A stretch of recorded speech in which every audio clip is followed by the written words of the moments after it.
Welcome to the squad. He's Ice Water. I'm Puma. We're going to be talking some college football, college basketball, NBA, the late great Lenny Wilkens. We're going to be talking about him. We're going to be talking about the NFL.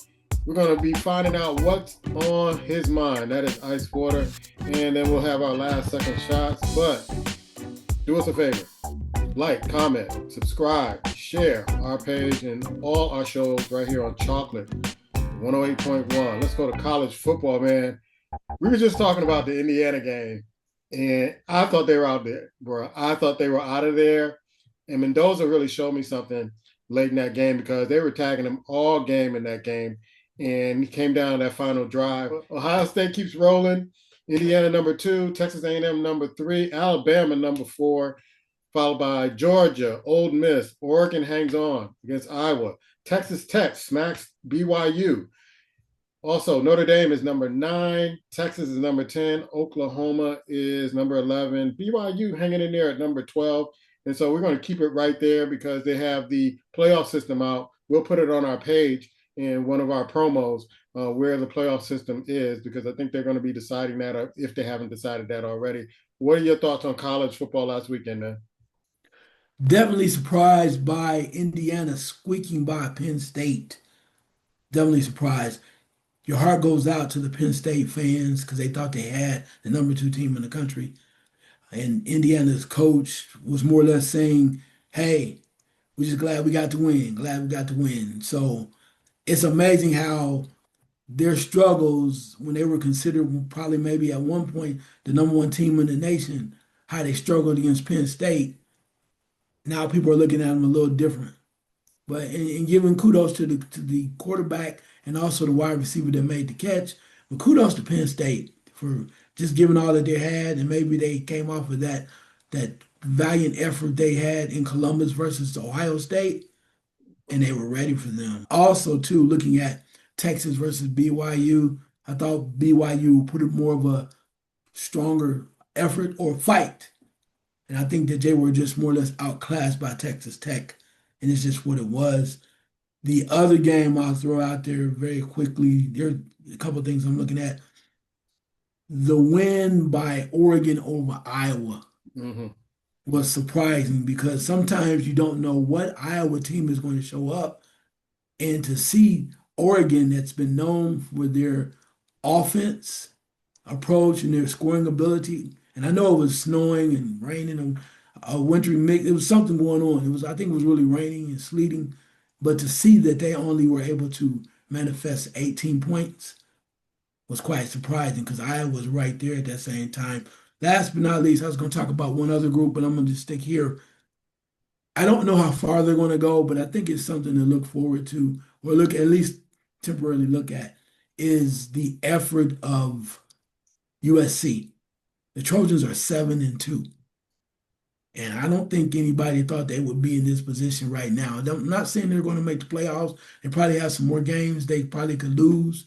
But I think that Coach Riley has trying to turn this program around for a few years. And now, from this standpoint, that this is a hell of a season already. They're already both eligible. If they win a game or two, who knows where they may be. But I think this is where he was trying to steer the ship towards being better after they've been struggling for so many years. Yeah, they took out Northwestern last week, 38-17. Here's a team that I talked about last week that they're trying to sneak into the playoffs, but I can't see them being in the playoffs. They happen to be the 24th team in the country now, James Madison. I don't know how. I don't know where they're coming from with this, but they're sneaking them up there. Texas A&M against a tough Missouri team. That really was a good game. Vanderbilt beating Auburn, and then their coach is Saronara. And you have Virginia getting smacked by Wake Forest in the ACC, which was really surprising. And California in the ACC beats Louisville. So I don't know if James Madison's chances are better because California's not ranked. Louisville's ranked, and they lost to Louisville by 2 touchdowns. So that may weaken their position. People are talking about them being in the playoffs. I just can't see it at this particular time. But the game I really paid attention to is the LSU and Alabama game. I want to see if LSU would really kind of come back after their coach was fired. And they gave Alabama all they can handle, and Alabama got out of there 20-9. But I'm looking at some of these teams. Is it too little, too late for the Hurricanes at this particular point?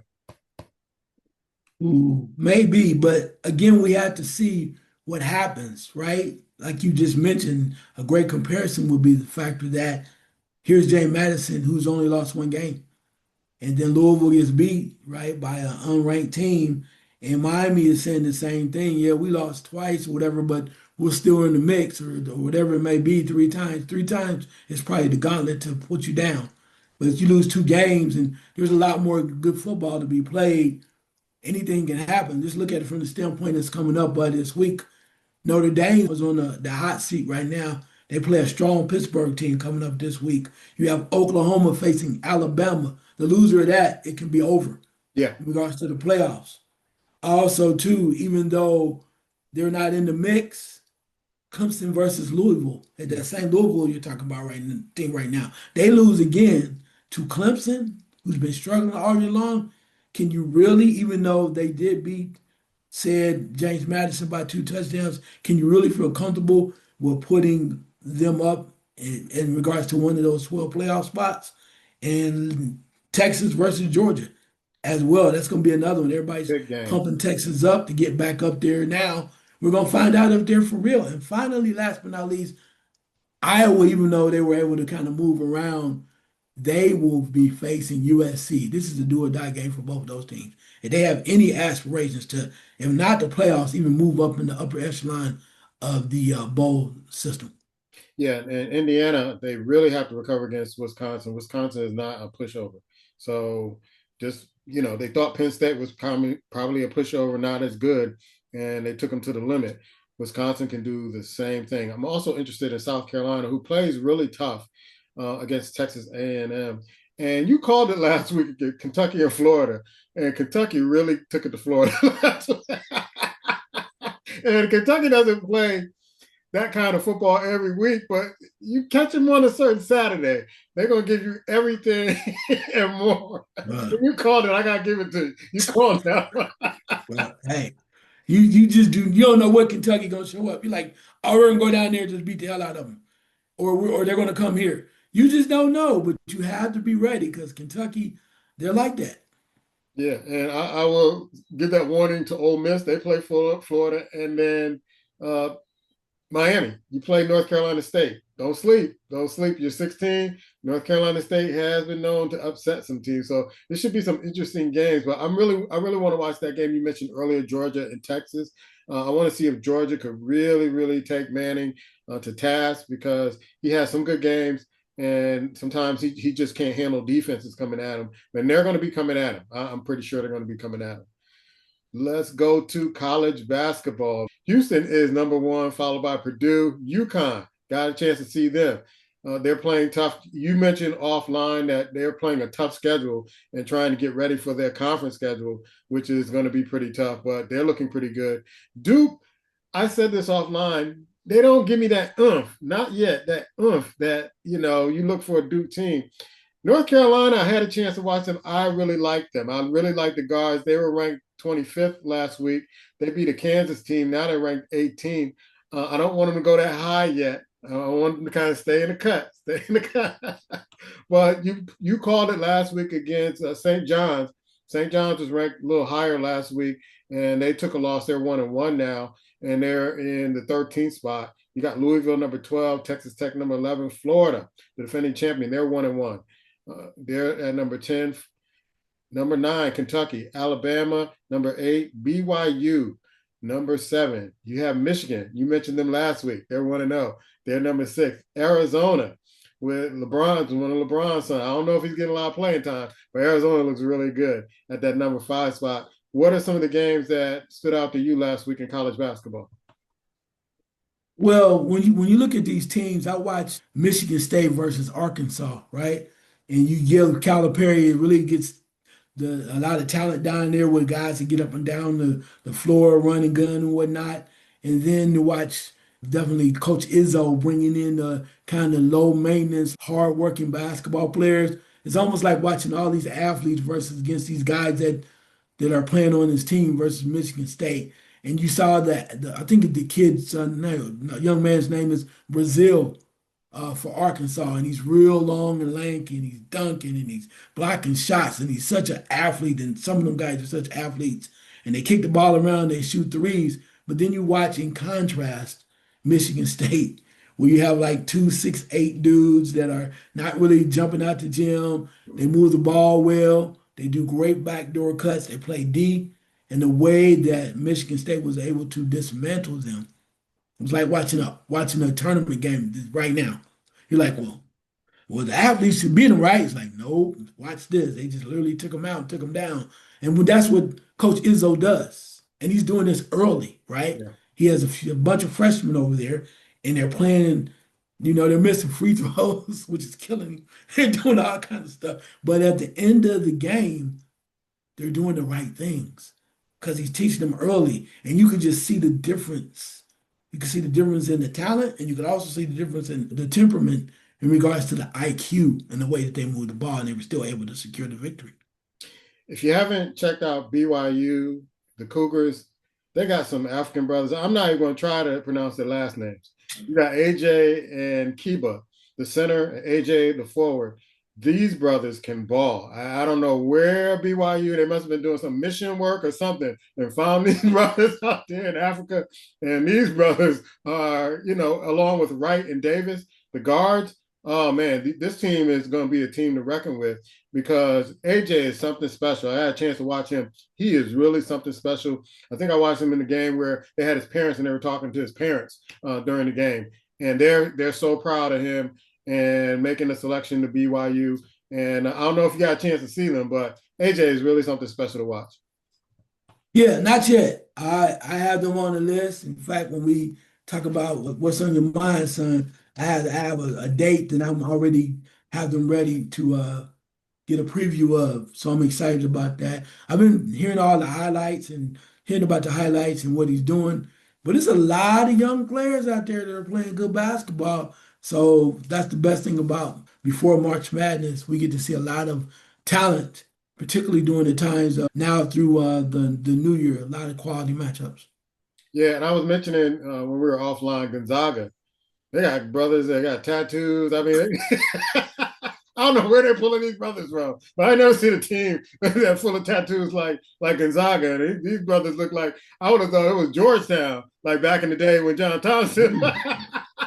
these brothers look rough. And I'm like, I don't know who they're gonna go up against this year, but they're ranked number 19. I expect them to be high. These guys, if we had to fight in the dark alley, I wouldn't want to fight none of these guys. They're bigger than me, they're taller than me, and they probably got that arm length. Man, these guys look rough. They look like they come to play, bro. So what you saying? Gonzaga can't have no brothers on the squad? They Look, can, but I ain't never seen no brothers that usually Gonzagas have the guys that are like straight laced, no tattoos, nice hair. Not to say these brothers don't have nice haircuts, but straight laced, kind of like out of the suburbs kind of brother. Nah, not like this team. I ain't never seen Gonzaga like this. so you want to see the Timmys of the world, right? We've known them for That's years. what I saw. That's what I saw earlier. They had like 1 or 2 brothers on the team. Yeah, These brothers, I was like, I had to look at the screen again and then hit my controller like, this is Gonzaga? Oh man. Hey, once they got Jalen Suggs, it changed. It started opening up the door. You start, it's not that bad out here. Let's go to Gonzaga. And it start opening up the floodgates. And before you know it, it just changed. It was like night and day. So interesting, but hey, they kind of changing with the climate, right? Can't beat them, join them. That's what it seemed like. I'm sorry, Oklahoma. I mean, they took Oklahoma's not a bad team, but they beat the brakes off Oklahoma Saturday. Oh my God! I mean, out muscled them, outplayed them. I was really, really, really shocked to see that the composition of that team and the way they put it together. I look forward to seeing them in more games because I quickly thought about, man, if Gonzaga went up against Houston, What would it be like? Would it be a fight? Yeah, that's the game that came up in my head. Whether they play on the schedule, I haven't looked at the schedule. Whether they play on the schedule or whether they get in a tournament, how would that game look? How would I mean? Would it be a fist fight? Get your popcorn ready. It's going to be a great season. Oh yeah, but I think the two things that are really strong between both programs, even with Houston, is the factor that the Gonzaga coach, I think it's Coach Few, Hmm. and very outstanding talent. He's had a lot of talent over the years, and now he has a different kind of talent. So therefore, in the games that they maybe have been able to win, he's able to maybe compete. Let's think about it wasn't that long ago when he had Timmy, some other guys there, even with Jalen Suggs, when they went up against Baylor in the championship. And Baylor has the type of guys you're talking about that were talented. Yeah, They yeah, they weren't winning. They were not really. It wasn't a great team when you look at it on paper.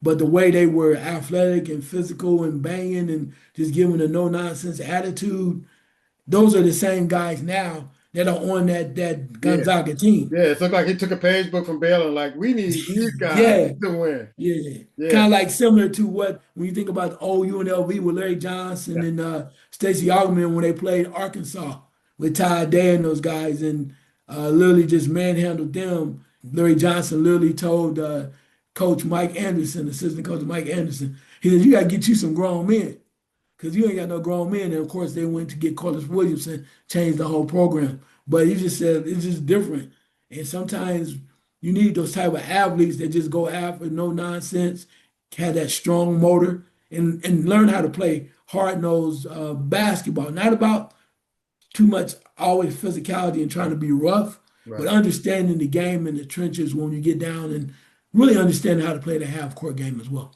Yeah. Let's go to NBA and the story that hit both of us pretty hard is he just celebrated a birthday too. Lenny Wilkens, legendary coach, Hall of Fame coach and player out of Brooklyn, New York.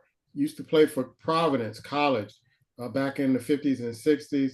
Was drafted by the St. Louis Hawks. He played for the Hawks, the Supersonics, the Cleveland Cavaliers, the Trailblazers. He coached the Supersonics, the Trailblazers, the Cavaliers, the Atlanta Hawks, the Raptors. And I remember when he coached about 1 year with the New York Knicks. This guy is a 9-time All Star. He was the MVP of the All Star game in 1971, the assist leader in 1970. He was part of the 50th and 75th anniversary NBA teams. They retired his number at Seattle, the number 19. He was an NBA champion with, I know you're going to talk about these teams in 1979 with Seattle Supersonics.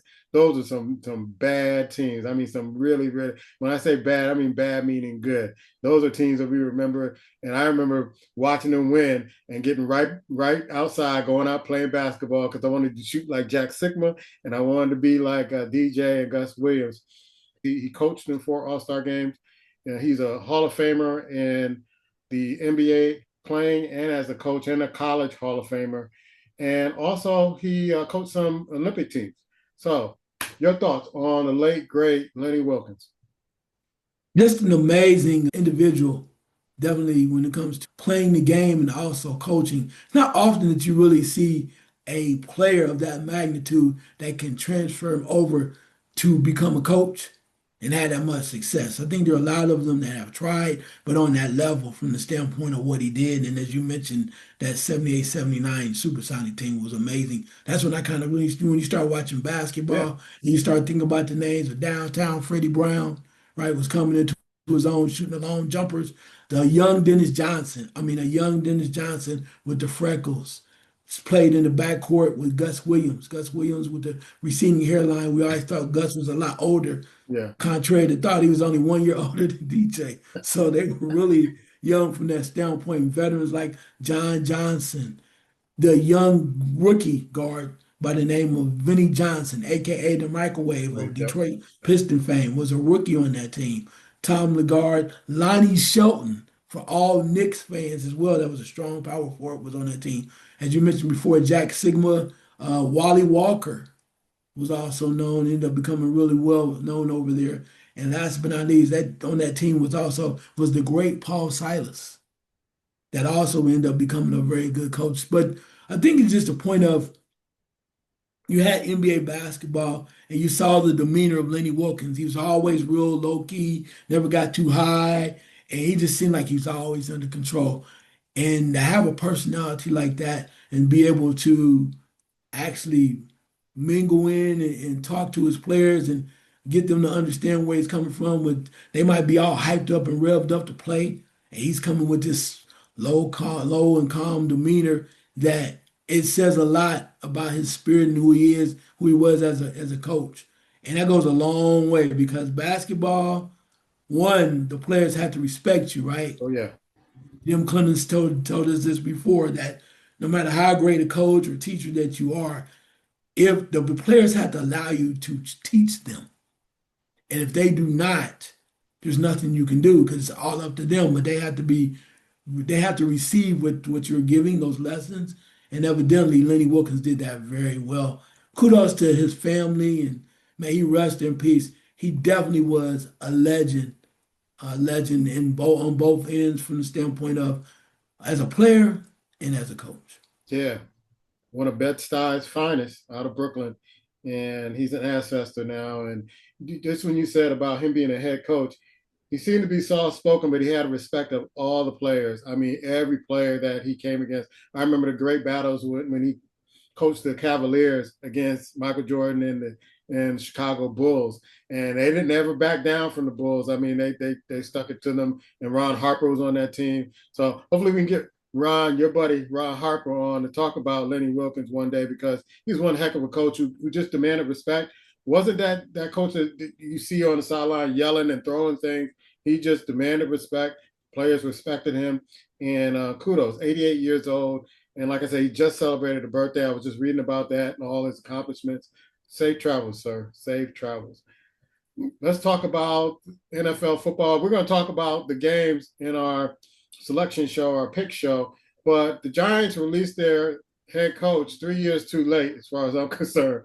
And I'm really not surprised about this because I looked at it was like 4 or 5 games that the Giants had that they had the lead, including yesterday. They had the lead, and all of a sudden they lose it in the last quarter, in the last few minutes. And you can't blame the players for that. I blame the coach for that. And I read a report that they were getting ready to release him early in the season on a plane ride. The owner and some of the executives that were talking about it, but they didn't pull the trigger until today. Your thoughts, man? I understand why they did it. He's had a long enough time to really for them to decide whether or not he was going to make a difference for them. So 4 years, right, under your belt. But I think this season, as you mentioned, them playing real close, them getting out to having the two veteran quarterbacks, and then deciding to bring the young guy on, right, to be the quarterback. And I understand what they said. Wow, they were thinking about doing it earlier, but as I told you earlier off air, that I think that the influx of energy from the quarterback and Scatterboo definitely too. They started winning games and they started having that energy. The fans were getting behind them, and I think that played well. And I'm not saying that Scatterboo was trying to be the savior, but I think that energy was contagious to some of the other players as well. And I think it probably could have helped them win some more games because they were winning games and we go, they won that game? How they win? And then you and Scatterboo going crazy. Scatterboo gets hurt, right? And then you have the young quarterback gets hurt. A game they probably should have won their last game recently. Then you, as you mentioned earlier, you send out a unprepared backup, Yeah, right? like And once, he never got any yeah, reps during the week, and then you throw him in right. there and he can't do anything. Right. So you have that from that standpoint. One would think a professional should always be ready because you're a veteran, but maybe they thought they weren't going to play ever because they made the choice. But regardless of the fact, I understand the decision because you want to move forward. Maybe they wanted to get this out the way because they didn't think they were going to do any winning more meaningful games now. So you cut your losses so you can get ready for next year and whoever you're going to bring in.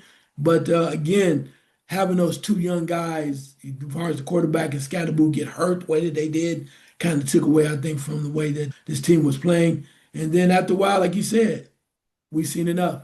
Be prepared to start brand new, start next season.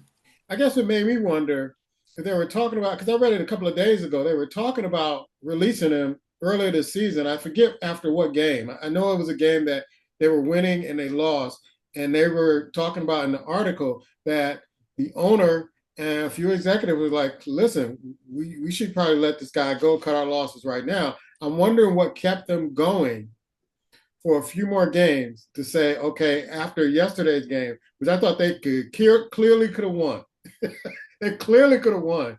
And they let Chicago come back and beat them. And this was like the fourth or fifth time where they had the lead going in the fourth quarter or late in the fourth quarter, and they give it up. And so they were like, yeah, we got to let them go. We'll talk about, I guess, on another show, the Dallas GM. He was the sacrificial lamb. He gets fired. He gets fired after he laid it out and sacrificed and took all that heat. He gets fired. That's in basketball, NBA basketball. But in pro sports, man, these coaches are getting let go left and right. And I don't understand why Mike Tomlin's still there, but that's another show for another time. Maybe we'll talk about it on our pick show because Aaron Rodgers stinks. All right. What's on your mind, man? Yeah, I was telling you earlier when you talk about different things in regards to college basketball. One of the things I want to talk about is the factor that why are some teams seem like they're more prepared and when we get ready for the tournament than others, right? And there are two schools in particular that I think they purposely go out and they make their schedules in the non-conference a lot harder than the other teams, right? Which means you take a chance and risk losing more games early, and you may not get the rankings because you have two or three losses.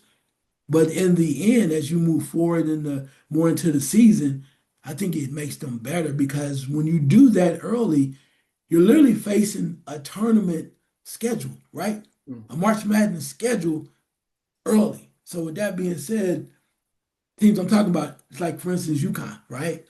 UConn is their schedule is a killer schedule. First of all, they play November 15th, they play BYU. We talked about that before. They face BYU. November 19th, they face Arizona.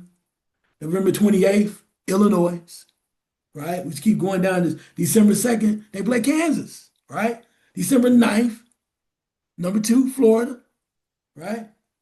And number 12, no, December 12th, they play Texas. You right there is all teams that are gonna make the tournament. And this is before January.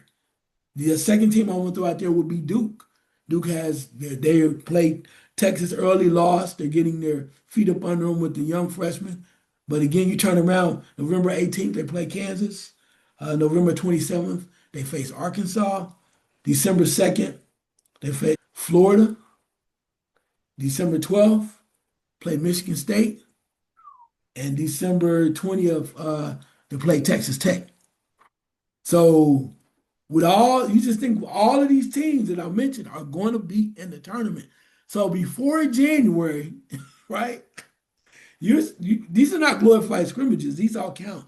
These teams are going through some of the best teams, perhaps definitely in the top 15 in the country before January, before conference play. And that lets you know why they have no fear because they play the best. So when it comes time for the tournament and other things, they just, oh, we're not afraid. We're not afraid at all. It just moves forward. But with that being said, that there's no wonder why they're better prepared and ready to move forward when tournament time comes. Yeah, the word that comes to mind is, or two words, is battle tested. Battle tested, and they go into the tournament not fearing anybody. And the teams that you just mentioned, a lot of them have different kind of playing styles, so they can get used to if it's a slow down. Teams like to slow it down. Teams like to play half court, or teams that like to run at full court. They play against those teams, so it's just going to better prepare them to be a stronger team in March, and hopefully get some of the inexperienced players some playing time to get in there and play, win, lose, or draw. They're going to be battle tested. I'm going to give my last second shot because we're at that part of the show. Stephon Diggs, Anthony Edwards, bring it in, bro. Bring it in. Bring it in. Come on, what are y'all doing, man? What are y'all doing? Stephon Diggs, you got 2 touchdowns and 4 baby mamas, man. Come on, bro. What are you doing? You're going to have to play 10 years. to keep up with the child support. What are you doing? What are you doing? And Anthony Edwards, I'm just gonna let Kevin Durant just petty you to death because you're online attacking him and he's attacking you. Better go take care of those kids. But what are y'all doing, man? Y'all not gonna make all that money forever, and y'all gonna be broke when your career is over with because you're gonna have to be paying child support. Instead of taking that money, banking it, or investing it, you're paying child support. What are y'all doing, man? Be smarter, bro. Be smarter. They just waiting for you to. I remember seeing a video not too long ago of players. I guess they were with the Minnesota Vikings at the time, and they were asking, "Would you let Stephon Diggs date your sister?" It's like, "Oh no, anybody but Stephon Diggs." So you got a reputation, bro. You got a reputation. And Anthony Edwards, come on, man. Come on. I know, you Georgia boys are a little different, but you got to be smarter. Your last second shot, man. Yeah, I want to talk about the number one prospect in high school basketball for the class of 2026. His name is Tyran Stokes, out of California, out of Notre Dame High School, right? He's 6'7". Last year, averaged 21 points a game, 9 rebounds, and 4 assists. They say he can do everything. The number one player in the country coming out for 2026. Now, all of a sudden, the reason why I'm talking about him, not because of his play, but the high school basketball season starts like next week or a week and a half. And he withdraws from high school. He withdraws before the season starts. And you ask yourself, why and what is he doing?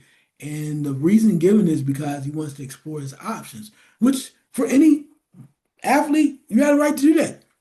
But the question is, what happens next? So here are a few scenarios.